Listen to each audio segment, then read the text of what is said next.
Hello everyone, welcome to Daily गुरु।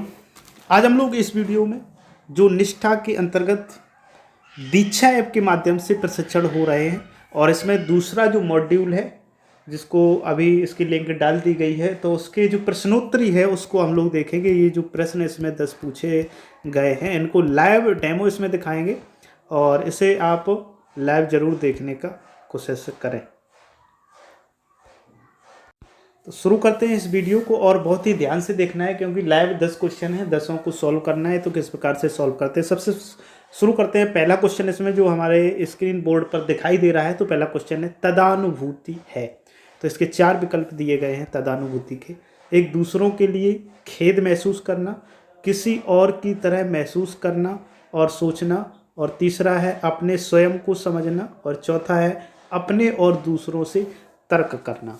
तो ये तदानुभूत का सही अर्थ क्या है, यानी कि इसका सही उत्तर क्या है, तो इसमें आप समझें। तो इसका सही उत्तर होना चाहिए दूसरा। तो चलो इसको क्लिक करने के बाद आगे बढ़ते हैं नेक्स्ट क्वेश्चन सेकंड पर। तो ये क्वेश्चन है नेक्स्ट, इसमें सेकंड नंबर, निम्नलिखित में से कौन सा संवेदनशील शिक्षक की विशेषता है। तो सबसे पहले यहाँ से एक चीज़ निकल के आती है कि जो शिक्षक है वो संवेदनशील होना चाहिए।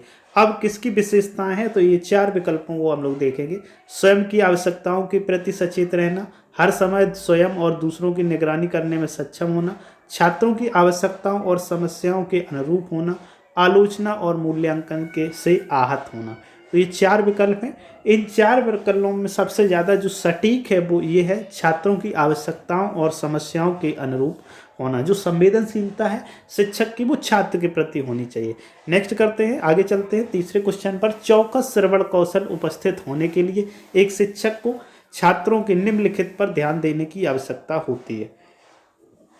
तो इसमें पहला है व्यवहार का और कार्य, दूसरा है मौखिक अभिव्यक्ति, तीसरा है गैर मौखिक भाव, और चौथा है सभी। तो यहाँ से अगर देखा जाए तो जो 3 पॉइंट दिए गए ये तीनों आपके बनते हैं, तो इसलिए इसका सही उत्तर होना चाहिए सभी। इसको क्लिक करने के बाद में अब हम आगे बढ़ते हैं नेक्स्ट प्रश्न की तरफ, यानी 3 नंबर।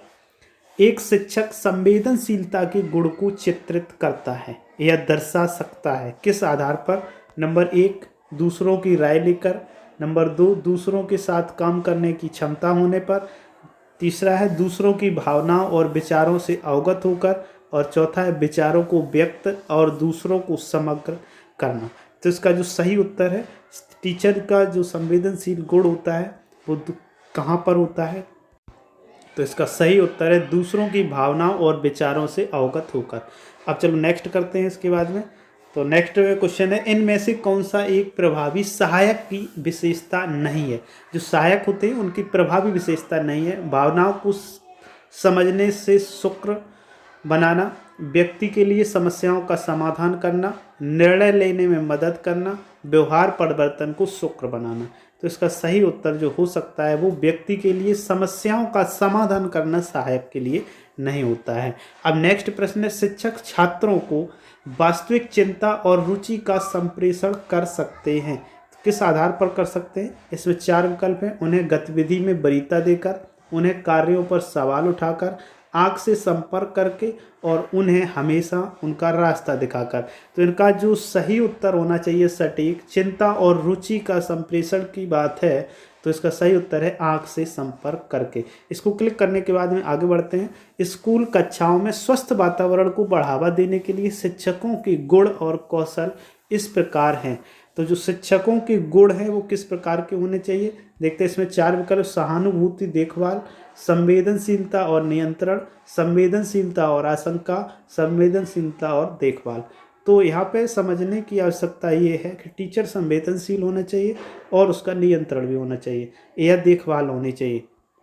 तो इसका सही उत्तर होना चाहिए संवेदनशील होना चाहिए और देखभाल होना चाहिए। नेक्स्ट करते हैं, छात्रों के लिए शिक्षकों को कक्षा के वातावरण में सकारात्मकता को बढ़ावा देने की आवश्यकता है ताकि छात्र अनुभव कर सकें। छात्र कैसा अनुभव कर सके कक्षा में, सुरक्षित और स्वीकृत, एकांत और सतर्क, संरक्षित और अनिश्चित, अलग और देखने योग्य।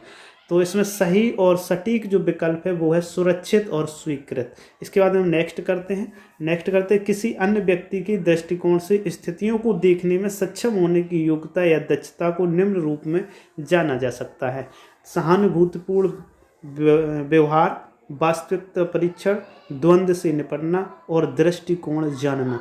तो इसमें बात प्रश्न में ही की गई है दृष्टिकोण से स्थितियों को देखने में सक्षम, तो यहाँ पे सही उत्तर बनता है चौथा, दृष्टिकोण को जानना। इसके बाद हम नेक्स्ट करते हैं, बच्चों के समूह के बीच द्वंद्व के मामले में आप एक शिक्षक के रूप में कौन सी युक्ति का उपयोग करेंगे? पहला है अपने अधिकार का उपयोग करें और मुद्दे का फैसला करेंगे, बच्चों के बीच संवाद करने में सहज बनाएंगे, स्कूल प्रधानाचार्य को मामले के बारे में सूचित करेंगे, मामले को अपने आप हल करने के लिए छोड़ देंगे। तो इसका सही उत्तर है जो छात्र हैं उन्हें अपने आप उसके योग्य बनाना है, उन्हें संवाद करने में सहज बनाना है, इसलिए उसका उत्तर सही दूसरा होना चाहिए। अब हम लोग नेक्स्ट कर देंगे। तो इस प्रकार से ये 4 प्रश्न यहाँ पर 10 प्रश्न के उत्तर हो गए, कोई भी स्किप नहीं हुआ। अब इसको हम रिव्यू कर लेते हैं। तो ये रहा रिव्यू। अब रिव्यू में आंसर आप देख रहे होंगे जो स्क्रीन पर दिख रहा है स्कोर कार्ड। तो स्कोर कार्ड से क्लियर है कि 10 में 10 क्वेश्चन आपके सही हो सकते हैं और टोटल जो इसमें समय लगा है वो 6 मिनट 10 सेकंड का लगा है। अब इसको हम नेक्स्ट कर देंगे।